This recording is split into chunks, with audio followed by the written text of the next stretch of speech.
Well, thanks for sticking around, guys. I apologize. A whole lot of stuff going on downstairs, but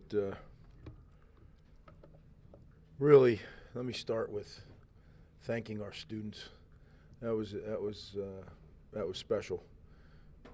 Warm-ups. They were out there and they were getting after it early. And our fans, same thing. I mean, that's a legitimate Big Ten home field advantage. That's what that was tonight. At times you couldn't hear yourself think, and believe me, that has an effect. So I want to throw a big, huge thank you to them, and I want a big, huge thank you to our team. I thought the players,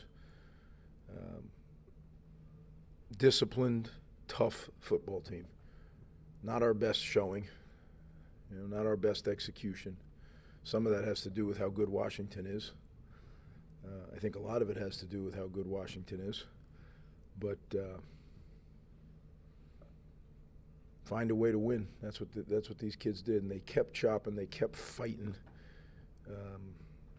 right down to the last play. And you look at it. How did the game get decided? Probably third down in the red zone.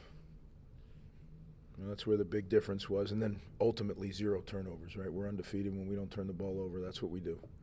So if we can do that, we got a pretty good chance of winning the game. Like I said, really proud of our guys and try to answer any questions. Just what's kind of your overall assessment of the way that Ethan played and then the offense overall? I thought Ethan played really well. Now, again, it was nuts out there tonight. I mean, there was a lot of things to fix and a lot of things going on. But I thought Ethan was a cool customer out there, and delivered some really good balls.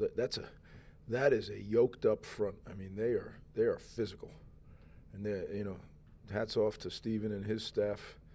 I mean, they gave us a lot of problems, blitzing, running through linebackers, playing different fronts, mixing it up. I thought they did a good job, but the offense and Coach Shiraka, they found a way to score enough.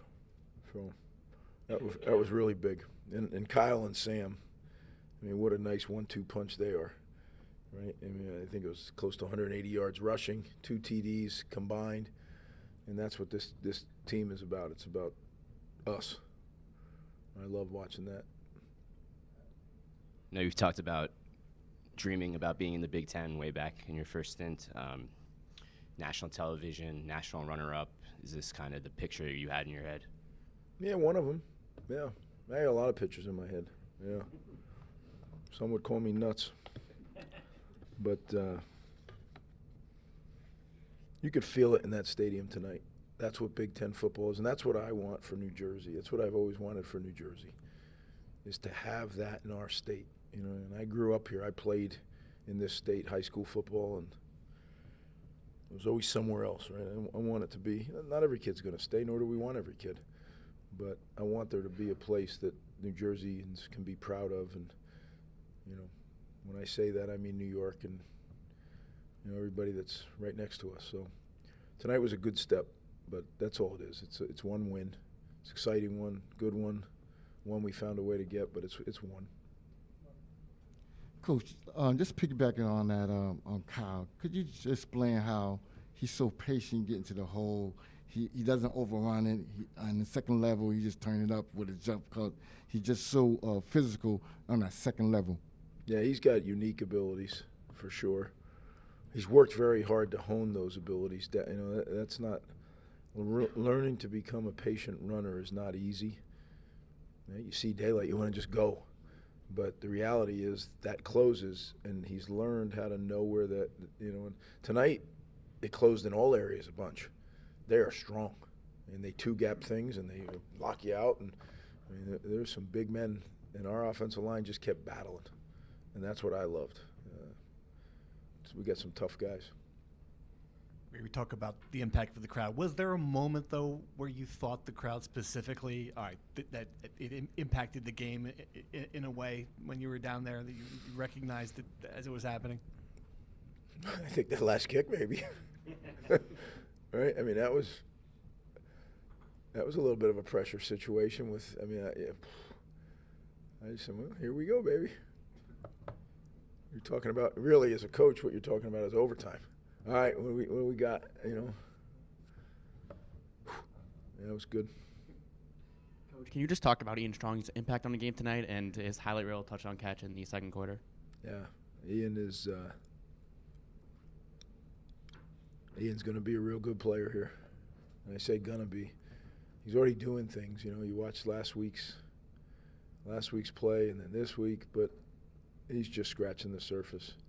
And the neat thing about Ian is he's so smart, really smart, and really focused young man. So I can't wait to see where he can take this thing. And his understudy, his high school teammate, wasn't too shabby either, right? There were a lot of comparisons throughout the week about the other big games that you've participated in here before, 1.0. Was it a little bit more down to business tonight? It seemed like the celebration maybe was a little bit more muted, and this is just kind of what's to be expected now? I don't know if it's to be expected, but it's early, and we're figuring out who we are, right? Like, I'm a big believer, no matter what, you really don't know who your team is till week 3 or 4. And then you start making adjustments with your team. And it's usually about mid-season when you kind of lock your team in, and you know, that's if everything stays as is. You get some injuries, that changes it. So I think I got a pretty good feel on our team now. And now we got to figure out how, you know, see what the injuries are from this game, and then figure out. We have a lot of things to improve on from tonight that I didn't even watch the tape yet, and I know that. So, but I love doing it from the win column, and I know it's coach speak, but you know, 1-0 in the Washington season makes it a lot easier to get up early and watch that tape and do all those things. Just your team's ability to capitalize on some key opportunities, capitalize on some mistakes that they made. I guess, what does that say about the maturity of your team and kind of where they are right now in their growth? Yeah, I think, you know, when I started out, I said we're a disciplined, tough football team, and it takes a little while to develop into that, right? Because it's over time. You know, unfortunately, there's no speed it up unless you just got unbelievable talent, better than everybody else, which that's not us. So all those little things add up. Now, we have some really special players, don't get me wrong. But for instant winning, you got to have great players at almost darn near every position. And our guys, I told them, they work so hard at things that I don't even know if other programs think about, because we have to. But, you know, it showed up tonight, so I was happy for them, because sometimes you do all that and it doesn't show up, right? Like I said, there's no guarantees, fellas, but I sure am glad when it does for them. So. Greg, defense gave up a lot of yards but made some big plays when they needed to. Talk about that kind of bend but don't break mentality they had. Yeah, you know what? I'd be lying if I said, oh, that's what we're trying to do. We're trying to bend but don't break, you know. We got to get better. We have to improve defensively. I didn't think we tackled well enough tonight. Now, truth be told, that running back is something else now. But, like, there were some other guys we didn't tackle, too. If it was just him, I could understand, right? I mean, because they're saying the same thing about Kyle. And those were 2 really good backs on the field tonight, and then you throw Sam Brown in the mix, you know. But we made plays when we had to. We made stops when we had to.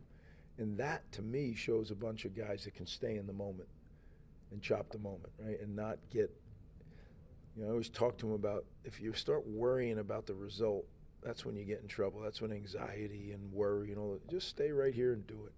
And it's liberating to be able to lose yourself in the moment.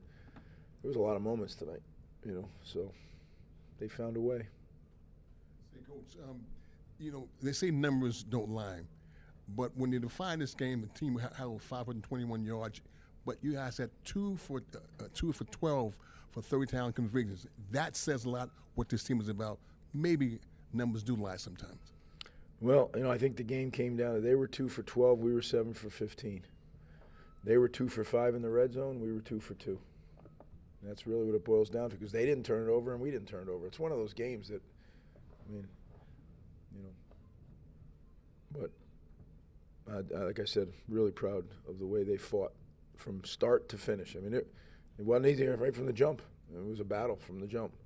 And that game took a while, so that took a lot of focus and concentration for an extended period of time. I don't know many 18 to 22-year-olds that can concentrate on anything for 4 hours, and those kids did. So I was really, really proud of them. 2 straight wins, 3 points, down to the wire. Has this team showed you championship medal, signs of a special season, whatever you want to call it, just something there? Yeah, I don't know yet about that. I don't know where. You know, someone told me that the Miami Virginia Tech game was like a nail biter too. So, you know, I thought Virginia. You guys probably thought I was doing the coach soap up the other team, but I really thought they have a really good team. They got a lot of NFL players. When I look at teams, I just look, they got NFL players. That team's got NFL players. So does our team. And when you have a good college team, you usually have NFL players on it. So I think we do. Yeah, I'm glad we can, you know, we got a little day here. The kids get a little day to just relax a little bit. That was tough. The Virginia Tech game was a physical game. Got back home around midnight, and I asked them to just get to bed. We got a short week, and it was real. I should point this out. I'm really proud of our coaches because they worked incredibly hard to get the game plan done for Monday morning, and then install it. You know, not a lot of sleep around this building. I think everybody caught up at the end of the week, but at the beginning of the week it was kind of a rough-looking group. But and then the players worked real hard to implement the plan in a short week. So, again, my hat's off to our coaching staff. And again, I'll end the way I started. I really thank our fans. We've kind of set the bar now. This is what we need to do at SHI Stadium. We need to make it a home field advantage. So we won't be here next week, but the following week we will, and we need it. So they definitely helped push that win over the finish line. So I want to say thank you again to them. Thanks, guys.